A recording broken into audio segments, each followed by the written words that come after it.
जिस जगह हम इस समय खड़े हैं वो काफी महत्वपूर्ण हो जाती है क्योंकि वाराणसी में प्रियंका गांधी आई, मोदी जी के संसदीय क्षेत्र में एक बड़ा मैसेज देकर के गई हैं। इस जगह पर आने के लिए किसी भी नेता को, किसी भी राजनेता को दिल में जिगर चाहिए। यहाँ प्रार्थना में खड़ी रहे, आरती सुनती रहे, गाती भी रही। अहंकार नहीं है उनके अंदर। हाँ, आशीर्वाद दिया मैंने कि कभी किसी राजनीति के लोगों को नहीं देखा। वो नीचे बैठ जा रही है, सबको चाय पिला रही बैठ के।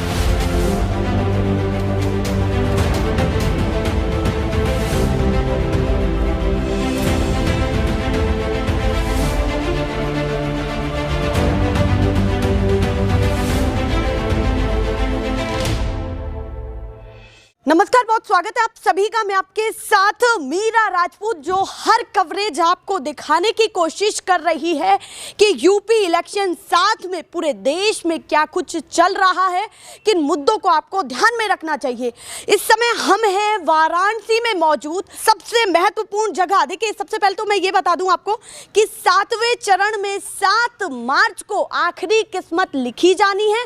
उससे पहले राजनीति और राजनीतिक के दिग्गज नेता एक बड़ा मैसेज, एक बड़ा संदेश छोड़ने की कोशिश कर रहे हैं अलग अलग माध्यम से। जिस जगह हम इस समय खड़े हैं वो काफी महत्वपूर्ण हो जाती है क्योंकि वाराणसी में प्रियंका गांधी आई, मोदी जी के संसदीय क्षेत्र में एक बड़ा मैसेज देकर के गई हैं। कबीरा मठ चौराहे पर आकर के और कबीरा मठ में रह करके जल्दी से तस्वीरें दिखाइए कि कबीर साहब की झोपड़ी और उनके ताने बाने का घर, और ये है मेन गेट, वही मेन गेट जहां से प्रियंका गांधी गई है। और एक बड़ा मैसेज राज्य ही नहीं बल्कि पूरे देश भर में उन्होंने छोड़ा है और 2022 के साथ साथ 2024 पर भी सीधा सीधा प्रभाव डाला है। तो अब उसी जगह पहुंच चुके हैं जिसको कहा जाता है कि कबीर दास यहीं पर अपना पूरा जीवन व्यतीत किया। और यहीं पर जो मैंने आपको बताया कि प्रियंका गांधी कल आई, अब क्या क्या उन्होंने याद किया है, क्या क्या स्मृति चिन्ह उन्होंने याद किए हैं, क्या क्या खास चीजों पर उन्होंने गौर की है और इसमें कितना बड़ा संदेश राजनीति में भी जाने वाला है। तो वही बाबा हमारे साथ मौजूद हैं जो प्रियंका गांधी से मिले भी हैं और उनसे मुलाकात हुई है, बातें भी हुई हैं, क्या कुछ उन्होंने यहाँ आकर के याद किया है। आपका बहुत स्वागत है हमारे चैनल पर। सबसे पहले यहाँ के क्या ऐसे स्मृति चिन्ह या पद चिन्हों को बताना चाहेंगे जो ज़रूरी हैं समाज के लिए? एक तो ये कबीर साहब का कर्मभूमि स्थल है यहाँ जी। दूसरा कैंपस जो है वो कबीर साहब का लालन पालन भूमि है जी। और यहीं से कबीर साहब ने पूरी दुनिया में, देश में जो अद्वैतवाद जो कहते हैं, हिंदू मुस्लिम और समाजवाद का, समता का, एकता का, सारी चीज़ें यहीं से फैला।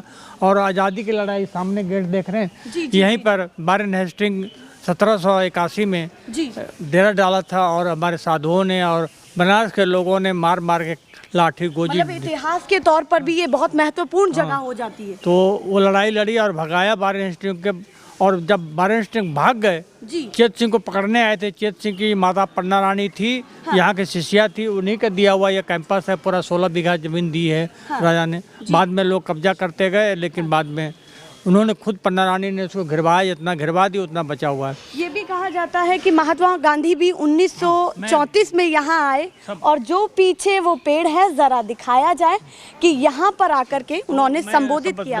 तो ये कबीर चौराहा मठ मूल गादी है। तो लड़ाई के दौरान में वारेन हेस्टिंग को मार कर भगाया। तो 1781 से लेकर के 1942 तक 45 आज़ादी तक यही मठ अंग्रेजों के कब्जे में था। पौने 200 साल तक। और पूरा उस दौरान में गांधी जी से लेकर के जवाहरलाल 3 बार आए यहाँ। बड़े बड़े दिग्गज नेता भी यहाँ आ रहे हैं, उनके पद चिन्हों पर चलने की कोशिश कर रहे हैं। साहब का ये जगह है। और इस जगह पर आने के लिए किसी भी नेता को, किसी भी राजनेता को दिल में जिगर चाहिए। क्योंकि यहाँ से वोट नहीं मिलेगा उसको, लेकिन उनकी शक्ति, उसकी ऊर्जा तो मिलेगा ही। जैसे प्रियंका जी अभी आई, 4 दिन रुक के गई, देख के बड़ा खुश हुई कि हमारे पूर्वज, हमारे परंपरा के लोग यहाँ रहे। गांधी जी के बारे में पढ़ी, सुबह टहल रहे थे हमारे साथ में। यहाँ जितने मूर्ति शिल्प हैं, यहीं पर आपके साथ टहल रही थी? टहली, सब पूरे परिसर देखा पूरा। फिर हमारे साथ लाए। उन्होंने ऐसी बातें कही हैं जो समाज के लिए ज़रूरी हैं और समान भाव के लिए ज़रूरी है, समानता के लिए ज़रूरी है? उन्होंने बात ये कही कि यहाँ मैं किसी होटल में रुक सकती थी। लेकिन मैं आश्रम, मेरा शुरू से आश्रम जीवन है, आश्रम में रुका और आश्रम वृत्ति से ही हमें दुनिया को संदेश, और कबीर की जगह है, यहाँ से संदेश एक जैसा है कि कबीर जिस तरह से अपने समय में आंदोलन शुरू किया, भक्ति की बात कही, और आज भारत का रचना, भारत का समाज, भारत का देश पूरा कबीर के आदर्शों पे ही चलने के लिए तैयार है। राजनीति का जिक्र ना करूं, पर मैं अगर राजनीति कैसी होनी चाहिए समाज के लिए उसका जिक्र करूं तो आप क्या कहेंगे? उन्हें प्रियंका जी ने उस आदर्श को अपनाया। क्योंकि एक तो वो बार बार कह रहे थे कि हमारे पूर्वजों का यहाँ खड़ा रहा है, लड़ाई का केंद्र रहा है, कांग्रेस की स्थापना, कांग्रेस की लड़ाई का केंद्र रहा है। इसलिए मेरे मन में आया कि यदि मैं कहीं रुकूं या कहीं आवाज़ करूं तो कबीर मठ में करूं। क्योंकि ये और रुकी भी दूँगा। कहा कि ये जगह हमारे लिए प्रेरणा स्रोत है और मैं ही से देश दुनिया में संदेश प्रसारित करूँगी। और दूसरी बात कि ये जगह में कबीर साहब का कृपा है, ऊर्जा है, यदि ये हमको प्राप्त होगा, मैंने कहा कि आपको मिलेगा। आप यदि इतना जिगर बना लिए कि आप आशीर्वाद दे दिया आपने। हाँ, आशीर्वाद दिया मैंने कि ठीक है, आपको शक्ति मिलेगी, ऊर्जा मिलेगी, और उनके कर्म से मिलेगा, उनके आचरण से मिलेगा, उनके व्यवहार से मिलेगा। हम क्या करेंगे? बड़े बड़े लोग आश्रम में तो आना नहीं पसंद करते हैं इस समय चुनाव के दौर में। तो किसी को मना नहीं किया जाता है, पर जो उनके आदर्शों पे चलना चाहेगा वो खुद आएगा बिना बुलाए। और पीछे जो मैंने आपको बताया, आपने ध्यान नहीं दिया, काफ़ी महत्वपूर्ण ये जगह हो जाती है। गांधी जी की स्मृति जहाँ पर है, ये वही पेड़ है जहाँ पर उन्होंने संबोधित किया और पद चिन्हों पर चलने की कोशिश की है कबीरदास जी के। हाँ, क्या गांधी जी मेरी माता थी और मैं उनके दूध से पला हूँ। मैंने कबीर से करघा लिया, कबीर से सत्य लिया, कबीर से प्रेम, यही हमारा आदर्श गांधी जी के वक्तव्य में है। और मैंने सन 34 में आए थे और उसी पेड़ के नीचे बैठ के वक्तव्य दिए थे। और जब मैं इतिहास ढूंढा, खंगाला, तो अखबार मिला, तो आज अखबार उस समय छपता था तो छूने पर फट जाता था। तो फिर मैंने जाके नया खरीद के लाया 4000 में और उसको छपवा के अलीगढ़ से बनवा के वहाँ लगाया। वो मैडम पढ़ी उसको पूरा, अखबार को डिटेल। देखिए, एक जो महत्वपूर्ण बात विवेक दास जी ने कही है, संत जी ने कही है, वो ध्यान देनी चाहिए कि राजनीति में या दिग्गज नेताओं को कोई मनाही नहीं है कबीरा मठ आने में, पर जो उनके आदर्शों पे चलना चाहेगा वही यहाँ पर आएगा, वरना याद भी नहीं किया जाएगा। ये महत्वपूर्ण चीज़ है कि किस किस चीज़ों को याद करना चाहिए। कहती भी रही है कि मैं यहाँ राजनीति करने नहीं आई हूँ, राजनीति करता तो सड़क पर रुकता है, होटल में रुकता है, लेकिन मैं कबीर के आदर्शों को जानने या उसके ऊर्जा प्राप्त करने आई हूँ। और ये दिल चाहिए, विचार चाहिए, क्योंकि हमारे पूर्वज के लोग यहाँ लड़े हैं, यहीं मरे हैं, यहीं मिटे हैं और समर्पित थे। इसलिए मैं उस जगह को चुमने भी आया हूँ, उनके आदर्श को ऊर्जा प्राप्त करने आया हूँ, उनके आदर्शों को जानने आया हूँ, उनके आदर्शों को सीखने आई हूँ। चलिए, उन्होंने आशीर्वाद भी दे दिया। और मैं इस बात को देश दुनिया में कहूँगी। और ये सच है कि जो कबीर के आदर्शों को स्वीकार किया तभी वो देश को समझ सकता है, राजनीति को समझ पाएगा, समाज को समझ पाएगा। हाँ, समानता के भाव को भी समझ पाएगा। थोड़ी सी कोशिश करते हैं, आप अगर हमें बता सकें कि क्या क्या कहाँ है जो प्रियंका गांधी ने देखा है। सामाजिक इतिहास देखा, दो रात में तो यहाँ भजन चल रहा था, सब देखा, पहले कल भी देखी थी। अच्छा, कल रात भजन भी चला? हाँ, भजन है ना यहाँ स्टेज में कुछ। कहीं ना कहीं प्रियंका गांधी यहाँ से हर चीजों से कनेक्ट हुई कल रात में। ये समाधि स्थल है यहाँ पर जी, ये देखिए जरा दिखाइए, ये समाधि स्थल है। संत वो आई हैं, पहले कल भी आई थी, आज भी आए, रात में भी आई है, सुबह भी आके घूम के सब पूरा परिसर देखी है। कहा कि इस परिसर में जिस तरह ऊर्जा है, यही ऊर्जा मेरे जीवन के लिए, मेरे राजनीति के लिए, मेरे काम के लिए, मतलब पूरी ऊर्जा प्रदान कर ली है उन्होंने। हाँ, कर लिए जैसा लगता है। तभी तो उन्हें तो कहीं भी रुक सकती थी। वो कह रहे हैं कि रुकने के लिए वो होटल भी रुक सकती थी। पीछे थोड़ा सा कोशिश करते हैं, वो पीछे पद चिन्ह जहाँ पर सामने आप देख रहे हैं कबीरदास जी के पद चिन्ह, और पीछे मैंने आपको एक पेड़ भी दिखाया जहाँ पर गांधी जी ने संबोधित किया था। बहुत सारी चीज़ें यहाँ देखने लायक है। कोशिश करते हैं ऊपर चल करके देखने की कि क्या कुछ ऐसा है कि राजनीति के बड़े बड़े दिग्गज भी उन चीज़ों को याद करने की कोशिश कर रहे हैं, उस भाव को और उस ऊर्जा को अपने अंदर समाने की कोशिश कर रहे हैं। तो वो ज़रूरी है दिखाना कि क्या कुछ महत्वपूर्ण है और क्या अभी फ़िलहाल राजनीति को लेकर के एक बड़ा संदेश हमारे सांस्कृतिक चीज़ों के साथ जोड़ा जा रहा है, बताया जा रहा है और समाज में भी फैलाया जा रहा है। तो यही है समाधि। साहब के समाधि है, उनकी साधना केंद्र था यहाँ। हाँ। और अंतिम में कबीर साहब मगहर चले गए थे, मोक्ष के लिए चुनौती मिली थी।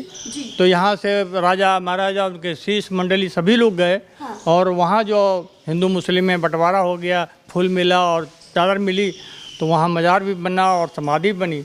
तो जो यहाँ से सुस लग गए, तब से पीछे कुछ बताया गया कि हिंदू और मुसलमानों में बॉडी को लेकर के भी उनके वही विवाद हुआ ना, विवाद हुआ तो उसमें वो फूल और चादर मिली, हिंदुओं ने बचा उसको समाधि स्थल के तौर पर यहाँ रख दिया गया। मजार नहीं, वहाँ सब शेष लाए बचा कर, क्योंकि उनके केंद्र था, उनकी साधना भूमि थी। और ये माना जाता है कि पूरा जीवन यापन उन्होंने यही किया था। तो वो समाधि, इसलिए समाधि ऐसे मगहर में कहा जाता है, लोगों की शंका होता है, लेकिन इसको फर्क करना जरूरी है कि जब यहाँ से लोग गए थे, उनके शिष्य मंडली और तमाम लोग, तो वहाँ से अवशेष ला करके यहाँ समाधि के रूप में स्थापित किया, क्योंकि उनके ये साधना स्थली थी। अच्छा, एक और चीज़ मैं सवाल पूछना चाहूँगी, क्योंकि कबीरदास जी को कुछ ऐसे भी देखा जाता है कि पिछड़ा और अति पिछड़ा कोई भी हो, सबको समान भाव से देखना, उनको आगे बढ़ाना, उनको कहीं ना कहीं प्रोत्साहित करना। तो उसको लेकर के क्या कहना चाहते हैं कि क्या होना चाहिए फिलहाल समाज में? यदि समाज में कबीर के दोहे को, चार साखियों को बोल दे, तो जो बौद्धिक हैं और ऐसे लोग जो उपेक्षित लोग हैं, पीड़ित लोग हैं, गरीब लोग हैं, उनको लगेगा कि हमारी बात करते हैं राजनीति के लोग। तो इस तरह उनका साथ सीधे सीधे संबंध जुड़ेगा सीधे। और ये राजनीति में ऐसा है कि यदि कबीर को स्वीकार किए बिना, कबीर की बात किए बिना आप राजनीति में समता का भाव, मानवता का भाव, अद्वैत का भाव नहीं ला सकते। चलिए, वो कह रहे हैं अगर कबीरदास जी को नहीं समझा, उनके इतिहास को नहीं समझा, समझ में आई, तभी वो जगह यहाँ चुना कि मैं रुकूंगी तो आश्रम में ही रुकूंगी, और आश्रम मैं नहीं रुकूंगी आश्रम में। और यहाँ वो प्रार्थना हुई, आरती हुई, जैसे साधु लोग आरती गाए, जैसे आज बंदगी बैठ के किया, सब लोग बैठ के वो भी बंदगी की। और तमाम देखिए, एक चीज और महत्वपूर्ण निकली कि उनका कहना कि कबीरदास के जो शिक्षा और संस्कारों पर नहीं चला, तो वो राजनीति में उनका आना विफल है। जो नहीं समझ पाया उनको, उनके इतिहास को, उनकी बातों को। सवाल और पूछ लेती हूँ, क्योंकि प्रियंका गांधी पूरा मैदान में उतरी हैं, तो एक और स्लोगन उन्होंने दिया है कि लड़की हूँ, लड़ सकती हूँ। समाज आप देखते होंगे, जानते भी होंगे, परखते भी होंगे। तो जब महिलाओं को इतना बड़ा औहदा दिया जा रहा है, मैं तो पहले प्रियंका जी के परिवार को जानता था, लेकिन यहाँ हमने अपने साथ देखा उनको 3-4 दिन में, कितना साधारण जीवन, कभी किसी राजनीति के लोगों को नहीं देखा। वो नीचे बैठ जा रही है, सबको चाय पिला रही बैठ के, सबको समान रूप से बात कर रही है और समझ की बात कर रहे हैं। अहंकार नहीं है उनके अंदर। जिस तरह जमीन में बैठ जा रही, जमीन में बैठ के खाना खा रही है, जमीन में बैठ के लोगों से, आप सभी जीवन व्यतीत करते हैं, वैसे ही वो आप में बैठी। हाँ, यहाँ प्रार्थना में खड़ी रहे, आरती सुनती रहे, गाती भी रही। और जैसे सब लोग बैठ के हमारे यहाँ प्रार्थना होती है, बैठ के प्रार्थना भी की। इसके बाद फिर भविष्य में उनसे क्या कहना चाहते हैं कि उनको कैसा देख रहे हैं आप? वो ठीक है, यदि इस तरह के राजनीति में है और कबीर को स्वीकार करके कबीर मठ को चयन किया है, तो निश्चित रूप से कबीर साहब उनको आशीर्वाद और प्रभाव देगा, शक्ति देगी, जीवन देगा, और राजनीति में सफल होगी और आगे बढ़ेगी। चलिए, दिग्गज नेताओं के लिए क्या कुछ कहा है, जो यहाँ पर आए हैं उनके लिए क्या कुछ कहा है, ये बहुत ज़रूरी चीज़ है। और एक लास्ट में मैं कबीरदास जी का कोई एक ऐसा दोहा चाहूँगी जो कहीं ना कहीं समाज को एक बड़ी शिक्षा दे या फिर एक सोचने के लिए मजबूर कर दे कि हाँ, ये भी एक भाव आना चाहिए। वो तो कबीर साहब ने कहा, लोगों ने, उनके गुरु ने कहा कि भाई तुम सबको बुरे कहते हो, वो बुरा है, वो बुरा है, लेकिन एक बुरा आदमी चाहिए मुझे। तो खोजता रहा दिन भर बाजार शहर में, बनारस में। तो बनारस के लोगों ने जो भी मिला तो कहा कि तुमको हम ही बुरा दिखते हैं। तो अंत में उन्होंने एक दोहा पढ़ा कि बुरा जो देखे न मैं चला, बुरा ने मिलिया कोई, जो दिल ढूंढो आप ना, मुझसे बुरा न कोई। तो अपनी बुराई को दूर कर ले तो सबकी बुराई समझ में आ जाएगी। राजनीति में भी कुछ ऐसा ही होना चाहिए, तो राजनीति सुधर जाएगी। ये बहुत जरूरी चीज है। बात कही उन्होंने कि कबीर ने कहा कि निंदक न्यारे राखिए, आंगन कुटी छबाए।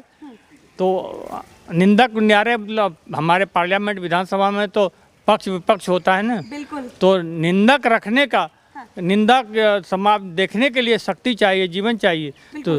तो कबीर ने तो ये तो एकदम से कानून है एक तरह से, कि निंदक को पास में रखिए ताकि आपके खोट, आपके कर्म को देखता रहे और आपको टोके। बिल्कुल। इतनी कह बड़ी रहे बात निंदक करने वाला कोई